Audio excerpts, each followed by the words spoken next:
हर खबर आप तक सबसे पहले NS9 न्यूज पर। आज यहाँ पे इतनी बड़ी संख्या में अहमदाबाद के व्यापारी आए हुए हैं। मुझे बताया गया सारी क्रीम आज यहाँ पे बैठी है। आप सब लोगों को मेरा नमस्कार, सबको मेरा प्रणाम।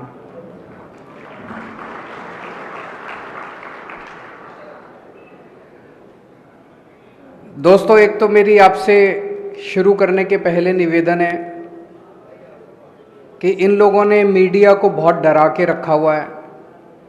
मीडिया को कहा हुआ है कि आम आदमी पार्टी को, केजरीवाल को, इनको बिल्कुल नहीं दिखाना। मीडिया वाले बहुत अच्छे हैं, वो दिखाना चाहते हैं क्योंकि हम अच्छी अच्छी बातें करते हैं। मीडिया वाले दिखाना चाहते हैं, लेकिन वो बेचारे डरे हुए हैं। तो ये चुनाव हम सोशल मीडिया से जीतेंगे। मेरी आप सबसे विनती है कि जितने ज़्यादा से ज़्यादा लोग फ़ोन निकाल के इसकी रिकॉर्डिंग कर सकें और अपने अपने व्हाट्सएप ग्रुप में इसको शेयर कर लीजिए। ज़्यादा से ज़्यादा लोगों को इसको फैला दीजिए। मैं समझता हूँ कि जब जनता खड़ी हो जाएगी तो अपने आप बात फैलेगी। अभी जब मैं कल फ्लाइट में आ रहा था, मेरे बगल में अहमदाबाद के एक व्यापारी बैठे हुए थे,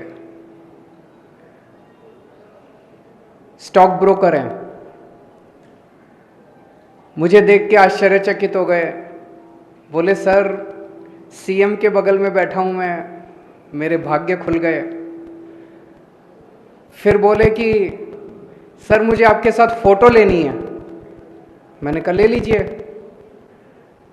फिर अचानक बोले कि नहीं, गड़बड़ हो जाएगी।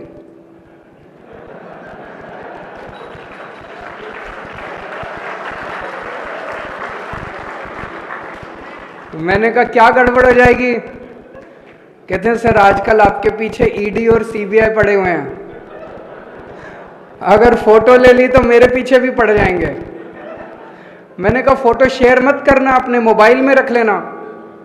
बोला सर सबके मोबाइल टैप हैं, तो फोटो ले ली तो उन तक पहुंच जाएगी। मैं सोच रहा था कितने डरे हुए हैं यार अपने देश के लोग। व्यापारी कितने डरे हुए हैं। जिस देश का व्यापारी एक फोटो लेने में इतना डरा हुआ है, वो देश कैसे तरक्की कर सकता है? नहीं, जब तक व्यापारी खुश नहीं होगा। देश की अर्थव्यवस्था में सबसे ज्यादा योगदान व्यापारियों का होता है, सबसे ज्यादा योगदान उद्योगपतियों का होता है। सब लोगों को डरा के रखा हुआ है इन्होंने, सब लोगों को डरा के रखा हुआ है। कल मैं एयरपोर्ट पे लैंड किया, होटल पहुंचा, होटल पहुंचते ही खबर आ गई कि हमारे आम आदमी पार्टी के अहमदाबाद ऑफिस पे गुजरात पुलिस की रेड करवा दी इन्होंने। हमारी फक्कड़ पार्टी, 4 पैसे हैं नहीं हमारे पास।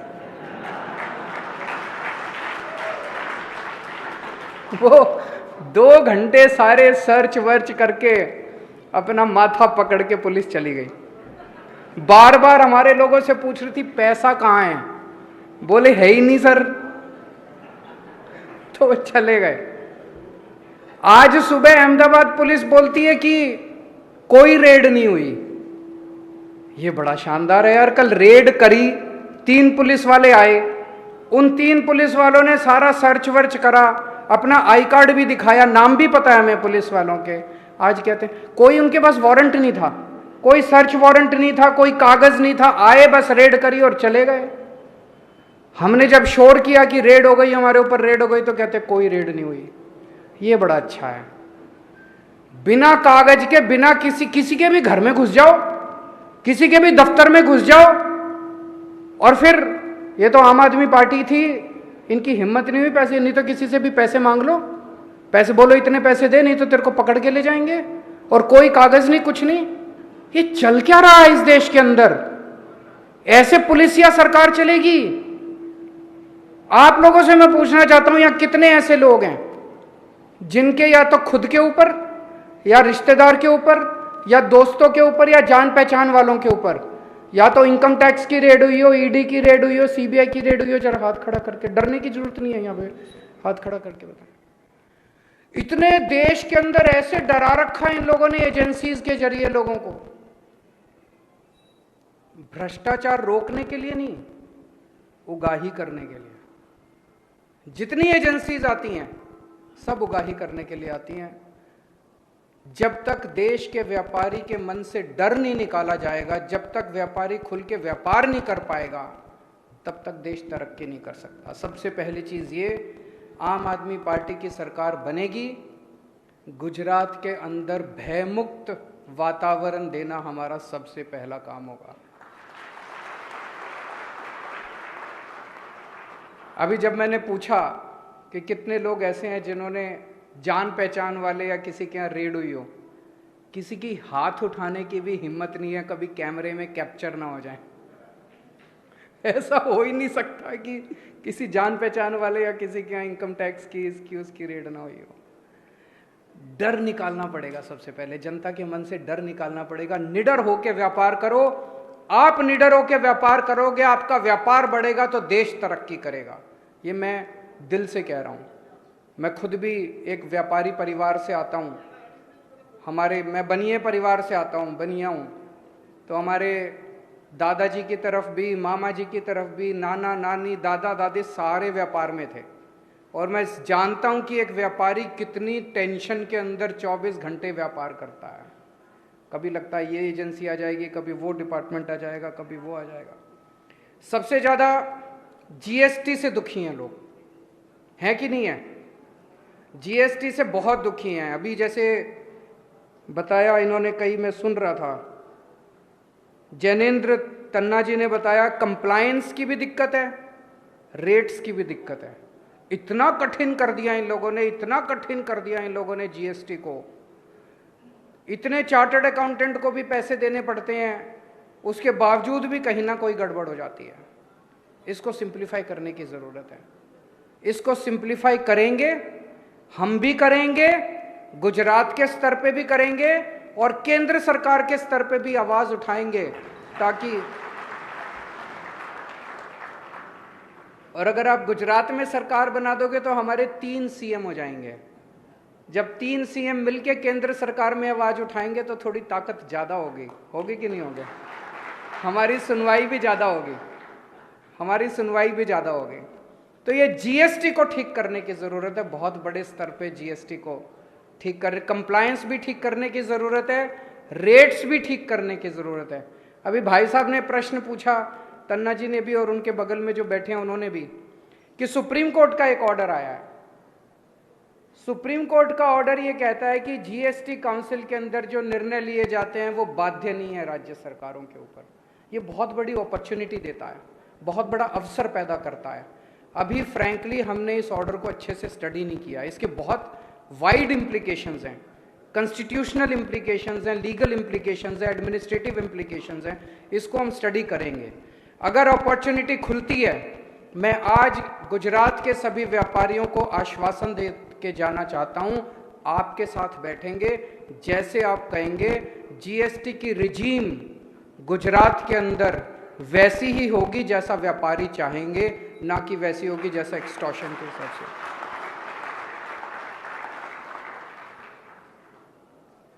व्यापारियों की एक बहुत बड़ी समस्या होती है, नॉर्मली हर व्यापारियों का जो डायलॉग मैं करता हूं उसमें निकल के आती है, आज नहीं निकल के आई, वो होती है पेमेंट की। एक मिनट मैं पूरा कर लूं अभी। पेमेंट नहीं आती, माल बेचते हैं, पेमेंट नहीं आती, है कि नहीं है? किसी ने पैसा लिया वापस नहीं करता, बहुत बड़ी समस्या है। आधे से ज़्यादा लोग तो इस पेमेंट की वजह से डूब जाते हैं, आधे से ज़्यादा व्यापारी तो इस पेमेंट। मेरे पास इसका तुरंत कोई समाधान नहीं है। मैं भी व्यापारी परिवार से आता हूं, इसलिए मैं समझ सकता हूं कि पेमेंट की कितनी बड़ी समस्या है। आपके साथ बैठेंगे, इसमें मैं बहुत लोगों से चर्चा कर रहा हूं कि क्या किया जा सकता है। इस पर कोई कानून ऐसा बनना चाहिए ताकि लोगों की पेमेंट वापस आ सके। अगर एक आदमी को माल बेचने के बाद अपनी पेमेंट की पक्का हो जाए कि मेरी पेमेंट आ जाएगी, तो मैं बताता हूं आपको 50 से 60% व्यापार वैसे ही बढ़ जाएगा। लोगों का कॉन्फिडेंस बढ़ेगा सिस्टम के अंदर और व्यापार बढ़ जाएगा। इसके लिए हम मिल बैठ के कुछ समाधान निकाल के कोई कानून लेके आएंगे, और जो कानून यहां बनेगा उसको फिर दिल्ली में भी लागू करेंगे, उसको फिर पंजाब में भी लागू करेंगे और एक दिन पूरे देश में भी लागू करेंगे।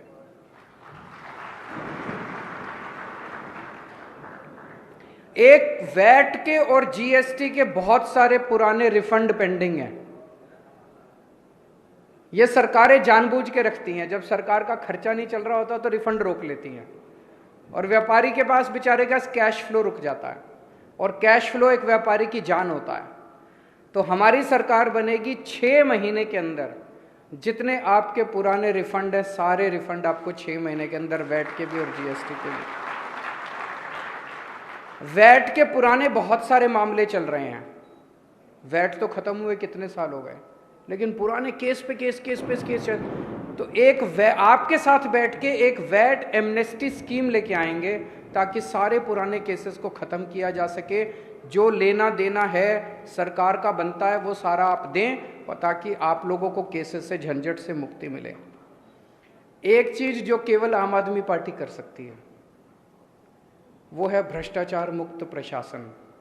अभी सबकी आपकी बातों से निकल के आ रहा था, ममता जी ने भी बोला कि जी वो पैसे मांगते हैं, पुलिस वाले पैसे मांगते हैं, ये पैसे मांगते हैं, वो पैसे। ये मैं आपको गारंटी दे रहा हूं, एक भी पुलिस वाला और एक भी सरकारी कर्मचारी की हिम्मत नहीं होगी कि आपसे एक भी पैसा मांग सके। दिल्ली में हमने भ्रष्टाचार मुक्त शासन दिया है। मैं आपके साथ शेयर, पहली जब सरकार बनी हमारी 28 सीट आई थी दिल्ली में, 28 सीट में 49 दिन की सरकार थी। उन 49 दिन में हमने ऐसा काम किया कि अगली बार लोगों ने 67 सीट दे दी। कई काम किए, लेकिन एक काम जो किया, मैंने ऐलान कर दिया दिल्ली में कि अब अगर आपसे कोई पैसे मांगे आप मना मत करना, अपनी जेब में हाथ डालना और अपना फोन रिकॉर्डिंग पे लगा देना, ऑडियो रिकॉर्डिंग, और उस रिकॉर्डिंग की क्लिप मेरे को इस नंबर पे व्हाट्सएप कर देना। उस अफसर को मैं जेल में डाल दूंगा। 49 दिन में 32 लोगों को मैंने जेल डाली। आपको यकीन बता रहा हूं, किसी की रिश्वत कम नहीं हुई, 0 हो गई 49 दिन के अंदर की रिश्वत। और 49 दिन के बाद जैसे ही हमारी सरकार गिरी, ये लोग सारे पैसे लेने पहुंच गए। बोले वो जो 49 दिन वाले हैं वो भी दो और अब नए पैसे भी दो। बोलो बुला अब अपने केजरीवाल को, हम देखते हैं तेरा केजरीवाल क्या करता है। तो ये हमको ही करना आता है भ्रष्टाचार। नीयत साफ है हमारी, शरीफ लोग हैं, पैसे नहीं खाते। ये कोशिश तो बहुत कर रहे हैं पूरे देश के अंदर फैलाने की। केजरीवाल ने शराब घोटाला कर दिया, मनीष सिसोदिया 144 करोड़ खा गया। अरे उसके घर रेड करी, रेड में 10,000 रुपये भी नहीं मिले। अगर 144 करोड़ रुपए कोई खाता तो कुछ लाख, 2 लाख, 3 लाख, करोड़, 2 करोड़ बिखरे हुए ही मिल जाते घर के अंदर। कुछ नहीं मिला। कल हमारे दफ्तर में रेड करी, वहां कुछ नहीं मिला। गुजरात में रेड करी, वहां कुछ नहीं मिला। मनीष के घर कुछ नहीं मिला, सत्येंद्र के घर कुछ।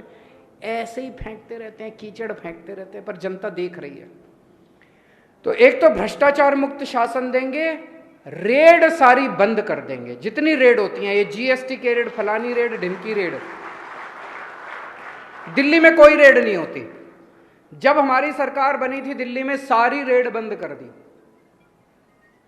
मैं इनकम टैक्स में था पहले। ऐसा नहीं कि सारे अफसर खराब होते हैं, कुछ अफसर ईमानदार भी होते हैं, लेकिन अमूमन मैंने देखा कि रेड में क्या तमाशा होता है। कोई उस कोने के अंदर सेटिंग कर रहा होता है, कोई उस कोने में सेटिंग कर रहा होता है। जितना पैसा रेड में सरकार को नहीं आता, उससे ज्यादा पैसा उनकी जेब में जाता है। अगर आप रेड बंद कर दो, इस देश का व्यापारी खुशी खुशी अपने मन से सरकार को पैसा देना चाहता है, उसको मौका तो दो। दिल्ली में जब हमारी सरकार बनी, वैट के जरिए हमारा टोटल दिल्ली सरकार का बजट 30,000 करोड़ का था। हमने रेड बंद कर दी, आज हमारा दिल्ली का बजट 75,000 करोड़ का है, दुगने से भी ज्यादा हो गया, 2.5 गुना हो गया। क्यों? व्यापारी अब खुश है। व्यापारी देख रहा है उसके बच्चों को अच्छी शिक्षा दे, हमने स्कूल अच्छे बना दिए, हमने अस्पताल अच्छे बना दिए, इलाज मुफ्त कर दिया, लोग खुश हैं। अपने से टैक्स दे रहे हैं, अपने से उनको लग रहा है यार कि अगर सरकार को टैक्स दोगे तो कुछ बदले में मिलेगा। तो सिंप्लीफाई करेंगे सारे प्रोसेस। अभी कई लोगों की शिकायतें ये थी जी प्रोसेस बड़ा कॉम्प्लिकेटेड है। ये फाइल करना पड़े। प्रोसेस को कॉम्प्लिकेटेड क्यों बनाया जाता है? प्रोसेस को कॉम्प्लिकेटेड इसलिए बनाया जाता है कि आदमी थक के कहे बताओ जी कितने देने हैं, फिर आदमी जो देता है वो ऊपर तक पहुंचता है। जब ऊपर बैठा हुआ आदमी कहता है मेरे को पैसे नहीं चाहिए और खबरदार जो तुमने पैसे लिए तो सारा प्रोसेस फिर सिंप्लीफाई होने लगता है। फिर कहते हैं यार काम करो अब सारे जने मिलके। ऐसा ही भ्रष्टाचार मुक्त प्रशासन हम गुजरात में लाना चाहते हैं। मेरा एक टारगेट होगा 5 साल के अंदर व्यापार का पूरा सिस्टम इतना सिंप्लीफाई कर दो, इतना भ्रष्टाचार मुक्त कर दो कि आपका सबका बिजनेस, हर आदमी का बिजनेस कम से कम 5 साल में डबल हो जाए। आज अगर आप 5 रुपए का टर्नओवर है तो 5 साल में ये डबल होकर 10 रुपए होना चाहिए। आज अगर 10 रुपए का टर्नओवर है तो ये 20 रुपए 5 साल में होना चाहिए।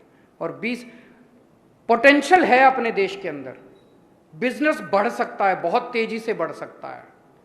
ये सब चीजों को संकुचित करके मतलब घोट के रखा हुआ है सरकारों ने।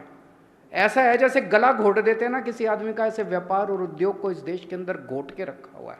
अगर खुला छोड़ दिया जाए व्यापार को, खुला छोड़ दिया जाए व्यापारियों को, उद्योगपतियों को, इतना बढ़ेगा हमारे देश के अंदर, हम चाइना को पीछे छोड़ सकते हैं। हमारे अंदर पोटेंशियल है। और एक ये कहा जा रहा है फ्री की रेवड़ी, फ्री की रेवड़ी, फ्री की रेवड़ी। मैं कन्विंस्ड हूं पूरी तरह से कि अपने देश के हर बच्चे को अच्छी शिक्षा मिलनी चाहिए और फ्री शिक्षा मिलनी चाहिए। आज अमेरिका अपने बच्चों को फ्री शिक्षा देता है, लंदन अपने बच्चों को फ्री शिक्षा देता है, जापान अपने बच्चों को फ्री शिक्षा देता है, बड़े बड़े देश अपने बच्चों को फ्री शिक्षा देते हैं। वो इसलिए फ्री शिक्षा नहीं देते कि वो अमीर हैं, वो अमीर इसलिए बने क्योंकि उन्होंने अपने बच्चों को फ्री शिक्षा देनी चालू करी। अगर हमें अमीर देश बनना है, अगर हमें डेवलप्ड कंट्री बनना है, तो पहले सबसे पहली चीज है अच्छी शिक्षा हर बच्चे के लिए इंतजाम करना पड़ेगा और फ्री शिक्षा का इंतजाम करना पड़ेगा। दिल्ली में हमने शानदार शिक्षा का इंतजाम कर दिया, गरीबों के लिए भी सरकारी स्कूल शानदार कर दिए। कितनी कहानियां मेरे को सुनने को मिलती है, फलाना फलाना प्लम्बर का बेटा, कारपेंटर का बेटा, रिक्शे वाले का बेटा आईआईटी में इंजीनियर बन गया। सोच के देखो, जिसका बाप आज 10,000 रुपये महीना कमाता है, वो आईआईटी का इंजीनियर जब निकलेगा 3 लाख रुपए महीने की उसकी सैलरी होगी। गरीबी दूर हो गई उसकी। ऐसे ही तो गरीबी दूर होगी। और कैसे होगी? सरकारी योजनाओं से गरीबी दूर नहीं होने वाली, गरीबी दूर होगी शिक्षा से। तो फ्री शिक्षा देना कैसे फ्री की रेवड़ी हो गई? सबके लिए हम अब फ्री इलाज का इंतजाम करना चाहते हैं। कम से कम दुनिया के अंदर ढेरों देश ऐसे हैं जिनके अंदर उन्होंने, इंग्लैंड के अंदर, लंदन के अंदर नेशनल हेल्थ सर्विसेज है उनकी। अगर गरीब से गरीब आदमी भी फ्री, वो वहां पे बीमार होता है, उनकी हेलीकॉप्टर एम्बुलेंस सर्विस है, वो उसको लेके जाती है फ्री में। हमें भी करना चाहिए अपने सारे लोगों का फ्री में इंतजाम, क्यों नहीं करना चाहिए? और हमने दिल्ली में करके दिखाया। 2 करोड़ जनता है दिल्ली की, हर आदमी के लिए पूरा इलाज मुफ्त कर दिया हमने, दवाइयां भी, टेस्ट भी, ऑपरेशन भी, सब कुछ मुफ्त कर दिया। मैं इसको फ्री की रेवड़ी नहीं मानता।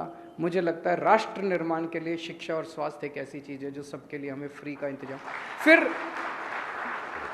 हम फ्री का इंतजाम कर देंगे। हम जबरदस्ती नहीं कर रहे किसी से।